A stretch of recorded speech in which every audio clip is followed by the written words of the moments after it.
نحمده ونصلي على رسوله الكريم أما بعد قال الله تعالى في القرآن المجيد والفرقان الحميد أعوذ بالله من الشيطان الرجيم بسم الله الرحمن الرحيم وإن كنتم في ريب مما نزلنا على عبدنا فأتوا بسورة من مثله وادعوا شهداءكم إن كنتم صادقين صدق الله مولانا العظيم۔ ناظرین گرامی، دن ٹیلی ویژن کے پروگرام قرآن کریم ایک مسلسل معجزہ کا آج 25واں لیکچر پیش ہے، اور آج ہمارا موضوع ہے اعجاز القرآن۔ میں اس آیہ مبارکہ جو میں نے سورہ بقرہ سے آپ کی خدمت میں پیش کی، اس کے ترجمے سے پہلے میں عرض کر دوں کہ اعجاز القرآن سے کیا مراد ہے۔ اعجاز کا تو لفظی معنی ہے کسی کو عاجز کر دینا، کسی کو بے بس کر دینا۔ اور جب ہم تفسیر قرآنی کی یہ اصطلاح اعجاز القرآن بولتے ہیں، یعنی تفسیر کے ضمن میں، تو اس کا معنی یہ ہے کہ سارے جن و انس مل کر بھی اگر کوشش کریں تو وہ قرآن کریم جیسی کوئی ایک صورت بھی پیدا نہیں کر سکتے، کوئی ایک صورت بھی وہ تخلیق نہیں کر سکتے۔ ناظرین گرامی، یوں تو قرآن کریم نے اپنے تئیں بہت سارے دعوے کیے، کچھ کا ہم نے بھی جائزہ لیا، اور اس مختصر وقت میں یا ایک میرے جیسے ایک طالب علم کے لیے اپنی زندگی میں قرآن کریم کے جملہ محسنات لفظی و معنوی ان کا احاطہ کرنا ممکن بھی نہیں ہے۔ قرآن کریم ایسی کتاب ہے۔ میں نے اب تک آپ کی خدمت میں قرآن کریم کے دو دعوے اپنے تئیں، قرآن کے دو دعوے خاص طور پر میں نے عرض کیے پچھلے لیکچرز میں، کسی نہ کسی طور پر ان کا تذکرہ آتا رہا۔ ایک تو یہ کہ قرآن کریم نے اپنے بارے میں کہا اِنَّا نَحْنُ نَزَّلْنَا الذِّكْرَ وَإِنَّا لَهُ لَحَافِظُونَ۔ اللہ کہتا ہے کہ دیکھو یہ قرآن میں نے اتارا ہے اور ہم ہی اس کی حفاظت کریں گے۔ اس بات کو قرآن کریم نے اور بھی کئی جگہ بیان کیا۔ مثلا آپ صلی اللہ علیہ وسلم کی ڈھارس بندھانے کے لیے اللہ نے کہا علینا جمعہ و بیانہ۔ اے محمد صلی اللہ علیہ وسلم، آپ بالکل پریشان نہ ہوں، یہ قرآن کو محفوظ رکھنا، قرآن کو جمع کروا دینا اور اس کو لوگوں کی زبان پہ جاری کروا دینا، اللہ نے فرمایا یہ ہمارا کام ہے۔ یہ میں قرآن کریم کی ایک آیت کا ترجمہ آپ کی خدمت میں پیش کر رہا ہوں۔ اسی طرح سورہ نساء سے ایک آیت کا میں نے متعدد بار آپ کے سامنے تذکرہ کیا ناظرین گرامی، وہ یہ تھی آیت نمبر 82 ہے سورہ نساء کی، افلا یتدبرون القرآن۔ قرآن کہتا ہے کہ یہ لوگ قرآن کے اوپر، یہ کفار قرآن کے اوپر غور کیوں نہیں کرتے؟ وَلَوْ كَانَ مِنْ عِنْدِ غَيْرِ اللَّهِ لَوَجَدُوا فِيهِ اخْتِلَافًا كَثِيرًا۔ اگر یہ اللہ کے علاوہ کسی اور کا کلام ہوتا تو ان کو جا بجا قرآن کریم میں تضادات مل جاتے۔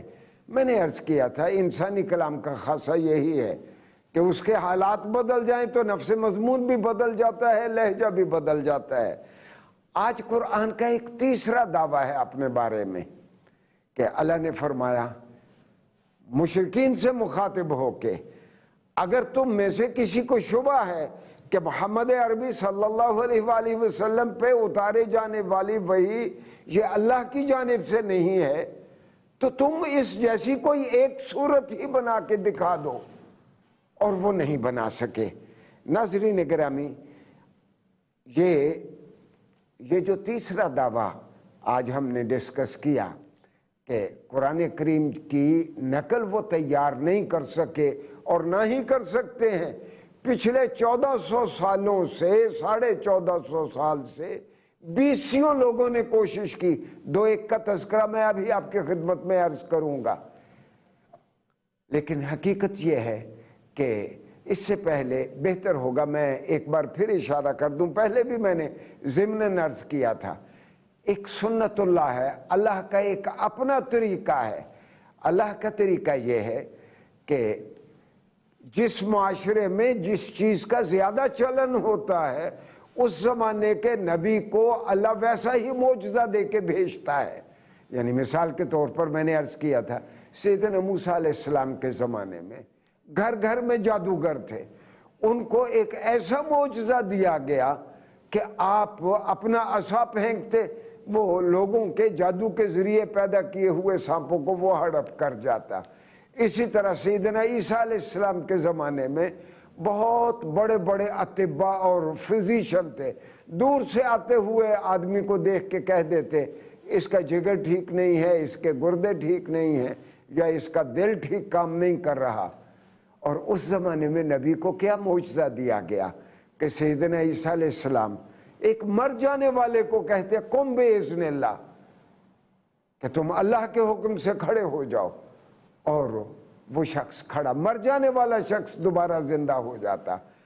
آپ صلی اللہ علیہ وسلم کے زمانے میں ہر گھر میں شاعر تھا، ہر گھر میں ادیب تھا، اور زیادہ عرب مرد اور عورتیں ان کی طبیعت موضوع ہوتی بالعموم وہ شاعر ہوتے.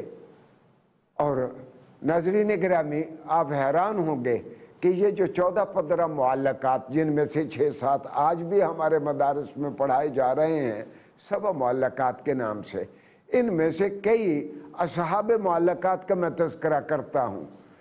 ان میں ان کا سرخیل تو ہے امرؤ القیس. آپ صلی اللہ علیہ وسلم خود فرماتے تھے کہ ملک الشعراء، امرؤ القیس ہوا ملک الشعراء، امرؤ القیس شاعروں کا بادشاہ ہے. پھر آپ نے اس کے بارے میں یہ بھی کہا کیونکہ اس کی شاعری صرف تشبیب اور غزل پہ تھی، صرف مخرب الاخلاق قسم کی اس کی شاعری تھی. آپ صلی اللہ علیہ وسلم نے فرمایا الملک الذلیل، یہ گمراہ بادشاہ ہے، وقائدہم الی النار، اور جب ایسے شعراء کو دوزخ میں بھیجا جائے گا تو ایسے شعراء کے گروپ کی یہ قیادت کرتے ہوئے ان کو دوزخ میں لے جائے گا، ان کے آگے آگے اللہ ان کو چلا رہا ہوگا. اسی طرح یعنی یہ شاعر ایسا ہے امرؤ القیس کہ تشبیب میں غزل گوئی میں اس سے بہتر شاعر عربی زبان نے نہیں دیکھا. ایک اور شاعر نابغہ زبیانی، نابغہ زبیانی دراصل خوف اور ہیبت کے مضمون کو بہت خوبصورت انداز میں بیان کرتا ہے. ایک اور شاعر عائشہ، وہ حسن طلب اور نیچر کو ڈپکٹ بہت اچھا کرتا ہے، مناظر کائنات بہت اچھے انداز میں وہ بیان کرتا ہے. ایک اور شاعر ہے زہیر بن ابی سلمہ، یہ امید کا شاعر ہے، یہ طلب کا شاعر بھی ہے، امید کا شاعر. اس سے بہتر انداز میں امید کے مضمون کو کسی اور نے بیان نہیں کیا. یہ معلقات کے شعراء میں سے اکثر زندہ ہیں آپ صلی اللہ علیہ وسلم کے زمانے میں. جب وہ قرآن کو سنتے ہیں تو بے اختیار کہہ اٹھتے ہیں کہ ھذا لیس بکلام البشر، یہ محمد عربی جو پڑھ پڑھ کے سنا رہے ہیں یہ انسان کا کلام نہیں ہے. میں ناظرین پھر آپ کو یاد دلا دوں کہ ابو جہل ہو، عتبہ ہو، شیبہ ہو، عام طور پر اپنے بھائی بندوں کو روکا کرتے تھے کہ محمد علیہ السلام جب قرآن پڑھتے ہوں ان کو نہ سنا کرو. ان کو پتا تھا کہ یہ کلام ایسا ہے جو دلوں پہ اثر کرتا ہے، جو محمد عربی صلی اللہ علیہ وسلم سے ایک بار سن لیتا ہے یہ بار بار پھر ان کے پاس آتا ہے. یہی وہ عتبہ ہے جس کو قریش مکہ نے ایک مرتبہ سفیر بنا کے آپ صلی اللہ علیہ وسلم کے پاس بھیجا. یہ ان میں سے بڑا سیانہ آدمی مانا جاتا تھا مشرکین مکہ میں سے. اس نے آ کے آپ صلی اللہ علیہ وسلم سے کہا اے محمد کچھ ہم آپ کی بات مان لیتے ہیں، کچھ آپ ہماری بات مان لیں، ہم مل جل کے رہتے ہیں. ایک دن آپ ہمارے بتوں کی پوجا کر لیں، ایک دن ہم آپ کے خداؤں کی پوجا، آپ کے خدا کی پوجا کر لیا کریں گے. آپ صلی اللہ علیہ وسلم نے عتبہ بن ربیعہ کو سورۃ طٰہٰ سنائی. جب اس نے سورۃ طٰہٰ سنی واپس جا کے ابو جہل کو اور ولید کو اور شیبہ کو، سارے سردار جو تھے قریش کے، ان کو عتبہ نے کہا خدا کی قسم جو کلام میں محمد سے سن کے آیا ہوں، نہ وہ شعر ہے نہ وہ نثر ہے، وہ انسان کا کلام نہیں ہے۔ میں آپ کو مشورہ یہ دیتا ہوں کہ آپ محمد عربی کو اس کے حال پہ چھوڑ دیں۔ اگر وہ کامیاب ہو گئے تو وہ ہمارا قریشی بھائی ہے، ہم بھی کامیاب ہو گئے۔ اگر وہ کامیاب نہ ہوئے تو پھر آپ لوگ جیت گئے۔ لیکن یہ ایمان اللہ کی جانب سے توفیق سے کسی کو ملتا ہے، یہ ان مشرکین مکہ کو ایمان کی توفیق نہ ہوئی۔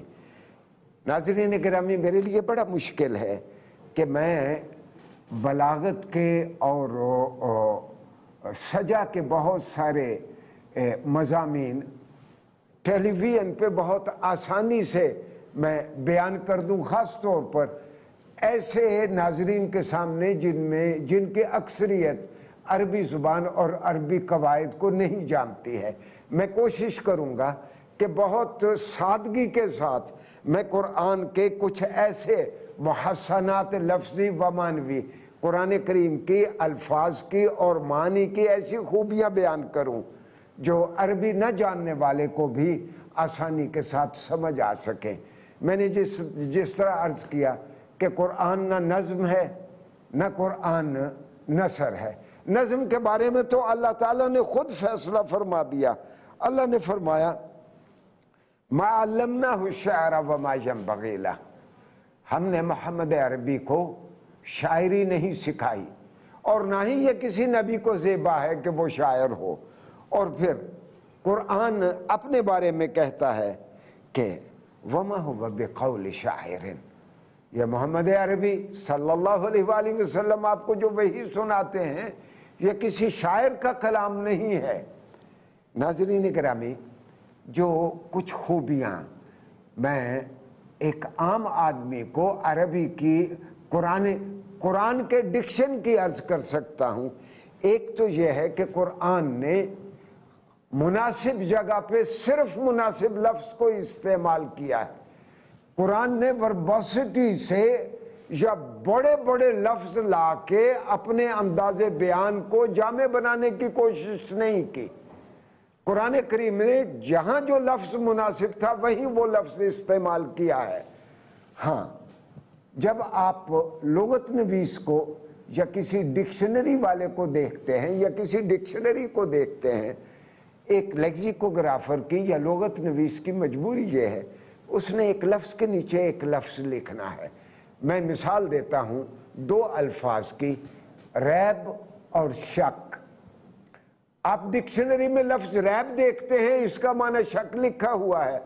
آپ شک دیکھتے ہیں، اس کا معنی ریب لکھا ہوا ہے۔ جس طرح میں نے عرض کیا کہ قرآن کریم نے لفظوں کا کاروبار نہیں کیا۔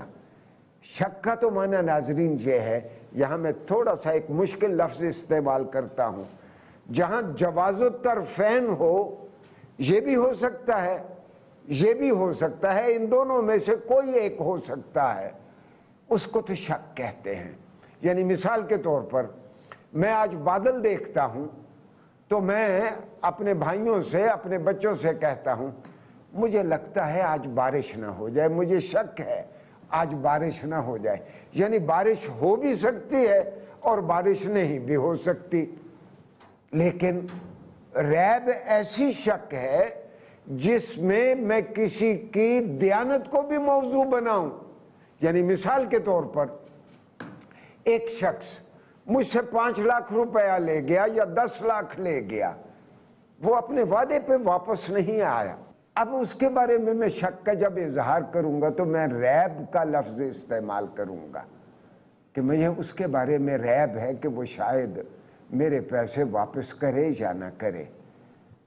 اب آپ اس پس منظر میں یہ قرآن کی آیت پڑھیں، الف لام میم ذالک الکتاب لا ریب فیہ۔ یہ اردو میں تو ہم اس کا سارے مترجم یہی ترجمہ کر دیں گے، لا ریب فیہ، اس میں کوئی شک نہیں۔ یہ شک ایسا ہے جس میں کسی کی بددیانتی کا بھی کوئی دخل نہیں ہے۔